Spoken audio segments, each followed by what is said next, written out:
Bam! A hard push on my back sent me crashing to the floor of the shed. You cheeky wife, cool your head down there. The floor felt cool. The steel figurines were cold from the night air. It was hard on my bare feet. I turned around to see my mother-in-law looking down at me. Her eyes were colder than the midwinter air. She didn't see me as a person, despite being a wife. How dare you sneak out of the house just because you can't stand my guidance? Don't be so selfish after being married once. I've reached my limit, Mother. I spend every waking moment doing the housework. Yet every day you bully me, I'm going crazy with stress. Don't be weak. You're just not doing the duty as a wife. As she said that, my mother-in-law took the smartphone out of my hand. Ah, well, you'll just have to sit there and reflect for a while. It's going to be cold tonight, but if you don't get hurt a little bit, you're not going to understand, right? Don't do it, Evelyn. If you lock me in a shed in the middle of the winter like this, I'd... Oh, by the way, you're a sickly one, aren't you? You think you'll make it till morning? Wait for the sun to rise, okay? Evelyn! Ignoring my protest, she slammed the storage door behind her. While I was still clinging to the door, I could hear the sound of a heavy padlock being locked. I heard my mother-in-law's footsteps walking away. I crumbled to the floor again. How cold. My mother-in-law's treatment of me was even more chilling than the cold feeling on my bare feet. And although she had always been a bully to me, I, who had a chronic bronchial disease, could not bear the thought of her going this far. I repeatedly coughed. I didn't think I'd make it to the morning. I might lose consciousness at this point. How could I have let this happen to me? I was choking on my own tears and my groaning was almost inaudible. At that moment, "Are you all right?" The sound of banging on the door of the storeroom was a familiar voice to me. On the other side of the door, there seems to be someone struggling to unlock it, and in my mind's eye, I was replaying my encounter with that person in the fading scenery. I'm an ordinary full-time worker. I became a housewife at the age of 38. It's my first marriage, but I met my now husband relatively late. I spent my 20s taking care of my parents. By the time I took care of my father and mother, I was long past my mid-30s.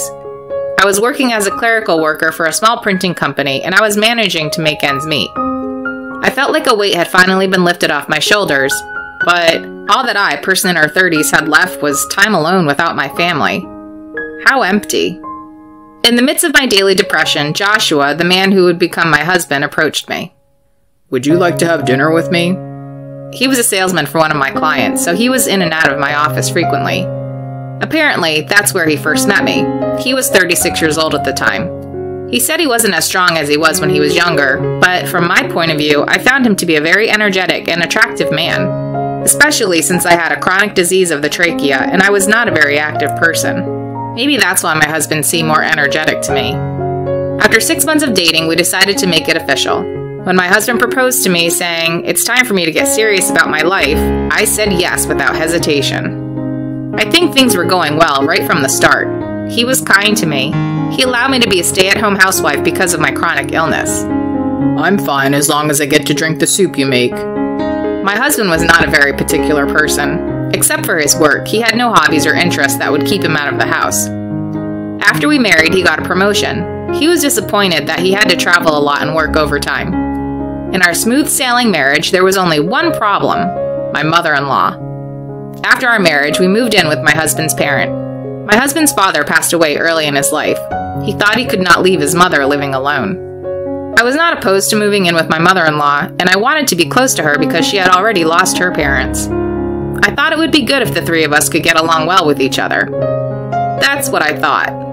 But, Jody, do you even know what it's like to be a wife?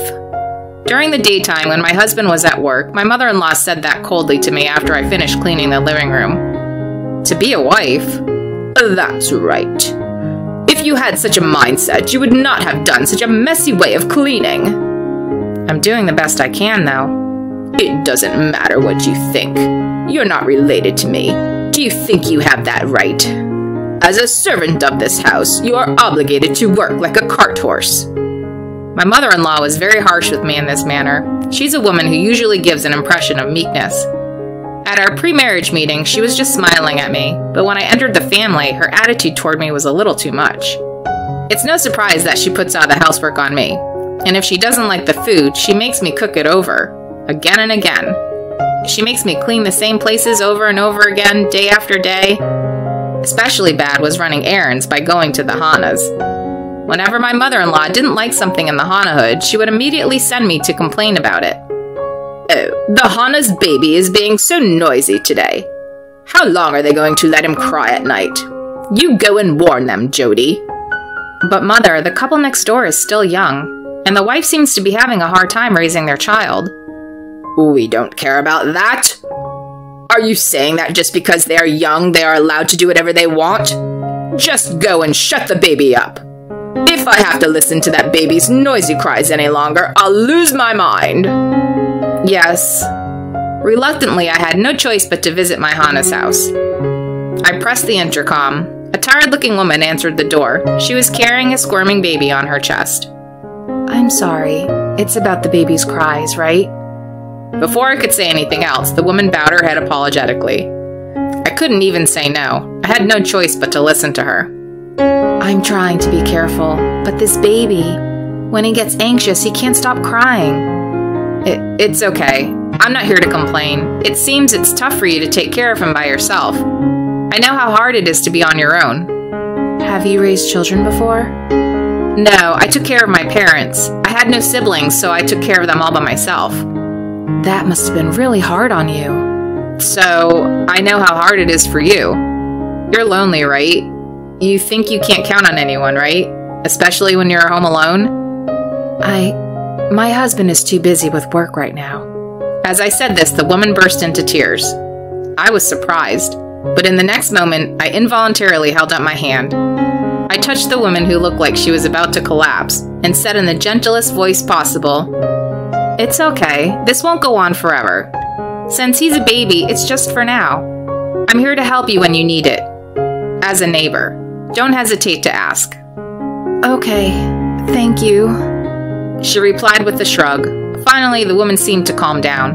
I went back to the house and made small talk with my mother-in-law.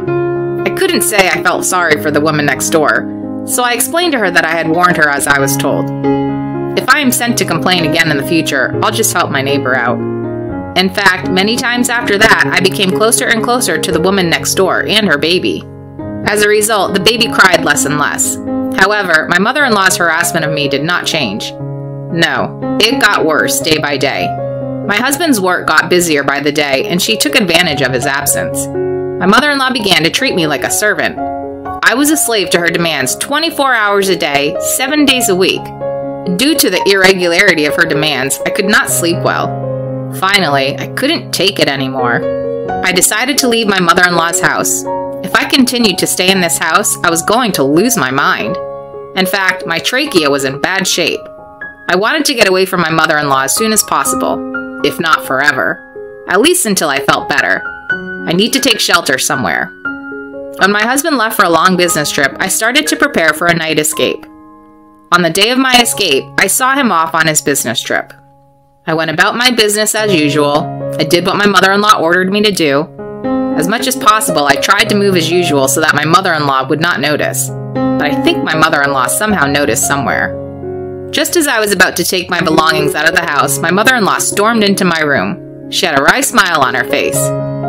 "You're just trying to get away from me, huh? That's not going to happen. You have your duties as a servant." "I can't stand it any longer, Mother. I won't stay forever. At least a month, or even half a month. Let me rest elsewhere."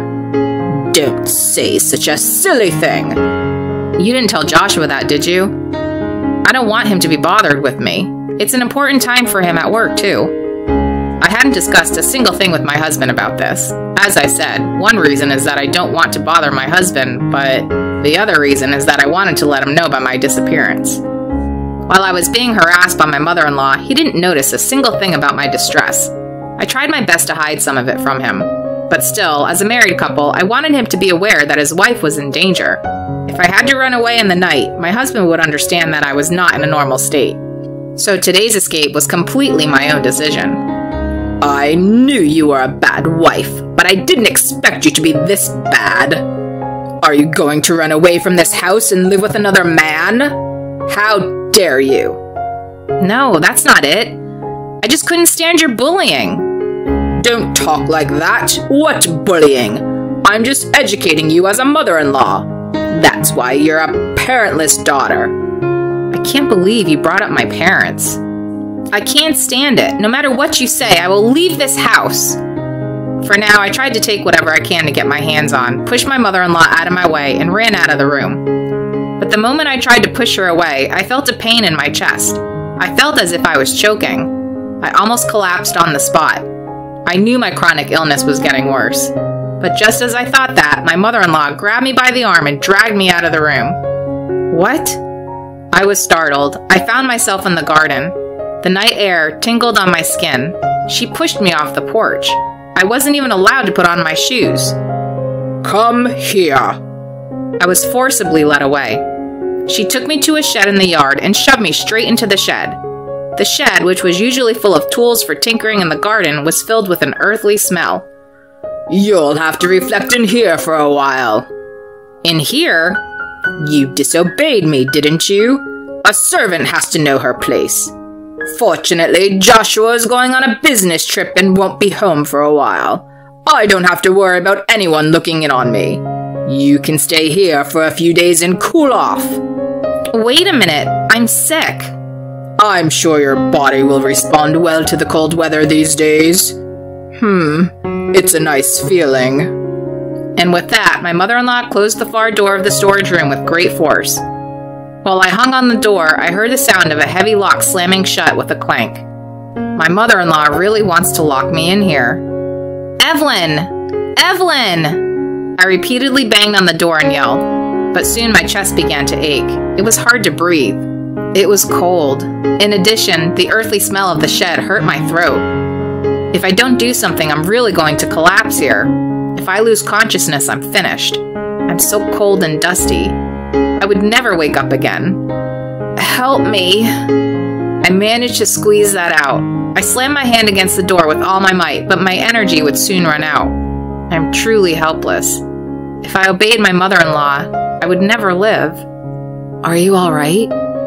I heard a voice just before I lost consciousness. When I looked up, I heard a familiar voice knocking on the other side of the door. With the last of my strength, I called out to the door. Help me. It was you after all. It's me, your neighbor, Hannah. Thanks for all your help with the baby.